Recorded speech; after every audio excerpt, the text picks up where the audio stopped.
How do you take in the world around you? Do you sense what's going on? Or do you use your perception to organize and interpret information? In this video, we're going to be covering the two main ways that most people understand the world, either by something called top-down processing or bottom-up processing. So first off, I want to explain that sensation and perception explain how we recognize our friends whenever they approach us, how we form memories, and how we analyze what is going on at any given point in time. But psychologists argue that sensation and perception are two different processes. Some argue, though, that they're exactly the same. We call these theories bottom-up and top-down processing. One argues that sensory and perception are the same, and that we process stimuli first and then analyze it later. The other is a top-down process that starts with memories, expectations, and motivations. In the first half of this video, I'm going to be focusing specifically on bottom-up processing and how we process the stimuli that is around us. James J. Gibson developed the theory of bottom-up processing, and his work has significantly impacted the world of psychology, behaviorism, and even neurology. So first off, what is bottom-up processing? Well, bottom-up processing is the idea that we begin to perceive items with sensation. Right now, you probably see a computer screen and some animations, but before you could recognize what the computer was, you took in the individual parts of the computer, the shape of the machine, the light emanating from the screen, each of the keys on the keyboard. This process is also known as data-driven processing, because it's just that, driven by the data that we collect with our main senses. So the theory of bottom-up processing sounds easy enough, but Gibson's theory on this process is still grounds for debate in the world of psychology. You might be asking why. Well, Gibson theorized that no learning is necessary to perceive stimuli. The process from looking at stimuli to analyzing it, he said, is a direct line.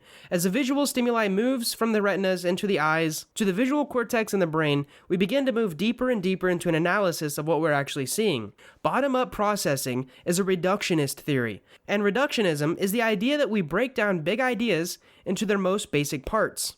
The opposite of this is called holism, which looks at the big picture first.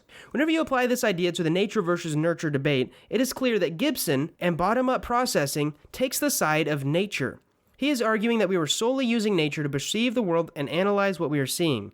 In fact, he is one of the founders of what is called ecological psychology. Now that we have that out of the way, let's get into some examples of bottom-up processing. One of the things that supports the theory of bottom-up processing is something like road markings. Road markings use several different affordances to communicate speed requirements and the direction of the world. As you're driving along a country road, you're not working from the top down. You are sensing the signs on the side of the road and on the road to determine where you're going and how fast you're going. Example number 2 is B or 13. Now, this example is a two-part example that shows the difference between bottom-up and top-down. Let's say that you see two markings on a page. The first one is a straight line. The other is a line that is curved twice, like two half circles stacked on top of each other. Now, there's barely any space between any of these lines, but you can tell that they're two different parts. Using bottom-up processing, you might say that it looks kind of like a B. And this is because you've learned what a B looks like in the past, but you did not need any context to look at the markings. Send that stimuli to your visual context and analyze the stimuli to determine the markings for the letter B. To differentiate, top-down processing may yield a different result. Let's say those two markings were placed between a 14 and a 12. Well, when you come across the two markings, you look at the whole picture, and you recognize that it's probably the number 13. You expect the markings to be numbers based on the knowledge of what else is on the page. After some time, you may change your mind, but your initial perception of the markings was different than a letter B due to top-down processing. Example number 3 is a blind taste test. Have you ever seen someone do a blind taste test? Maybe they were a judge in a cook-off, or maybe they were on a game show and they had to guess what they were eating. Most people can reliably guess what type of food they're eating based on the clues about what is in their mouth. Because this information is data-driven, it comes from your senses, it is a form of bottom-up processing, and they use that to assess what they're eating. The taste buds help the brain with this. They send sensory information to the brain with little or no context, and from there, the brain has to do the work to figure out what the person just ate. Now, the theory of the top-down process was developed just a few years later, and is often explained side by side with bottom-up processing to round for the overarching theories on visual perception. And in the rest of this video, I'm going to be discussing top-down processing and how it explains the way we perceive the world around us. So, what is top-down processing? Top-down processing is the idea that our brain forms an idea of a big picture first from previous knowledge, and then it breaks it down into more detailed specific information. There's a lot of stimuli to take in at any given point. It can seem utterly exhausting to break down every sight, every sound, and feeling that we feel, and analyze them to build our perception of the world. After all, we've gathered so much data and built up so many schema over the years that we could basically recreate the things that we know just by thinking of them. That's basically what we're doing whenever we perceive the world with top-down processing. We begin the process of perceiving the world around us by pulling from our perceptual set. Now, this perceptual set is a psychological idea that is a collection of your experiences, your expectations, and your emotions from the past. It allows us to quickly form an opinion or a judgment on what we are seeing and experiencing based on what we have seen and learned in the past. Now, this is a more holistic way of looking at visual perception. We start by perceiving the whole object.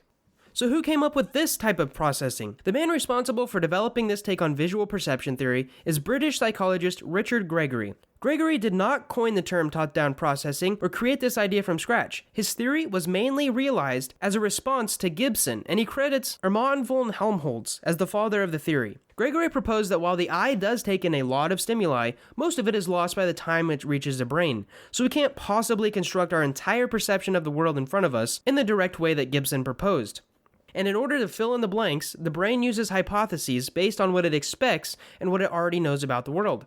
And of course, hypotheses are not always true, but as we gather more details and focus on different elements of what we are seeing, we could discover that our initial hypotheses aren't true. So let's get on to some examples. The first one is, have you ever seen a passage in which every word is spelled wrong, but the first and last letter are correct? Most likely, you can read the entire passage without struggling.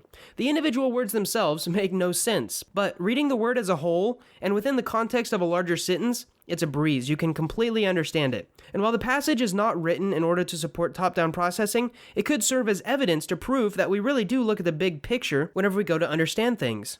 Example number 2 is something called the Stroop effect. You might have heard about this little challenge before. Let's say you see a list of colors, red, black, etc. Each of the words is written in a different color that doesn't match to what the word is. For example, red might be written in black. Blue might be written in red. And whenever you're asked to identify the colors of the words rather than the word itself, a lot of people have a very difficult time. It's easy for the brain to go ahead and just read the word, as opposed to the color of the word. This is another example that supports top-down processing, because we understand and process the concept of reading the words in front of us rather than identifying the color. We automatically talk about the word, causing a delay whenever we're trying to do the different task. So basically, as a review, bottom-up processing only uses sensory data. It is reductionist in nature. It was created by James Gibson, and I'm going to use a really good example here. Let's say you want to get up in the middle of the night, and you want to walk from your room to the bathroom. If you want to use bottom-up processing, you turn the lights on. You can see where you need to walk, where the door is to open it, and to lift the seat up. Now let's move on to a review of top-down processing. It uses the whole picture. It's holistic in nature and was created by Richard Gregory. In this example though, if you're walking from your room to the bathroom, you don't necessarily need to turn the lights on because you remember how many steps it takes to get to the bathroom door, where the door handle is, and how to lift the seat up without actually looking at it. So I know a lot of people struggle with the differences between bottom-up processing and top-down processing, and I hope this video helped clear it up for you. If you enjoyed this video, please leave a like and subscribe. And if you want to learn more, I have a whole bunch of cool free tools in the description below. Thank you so much for watching.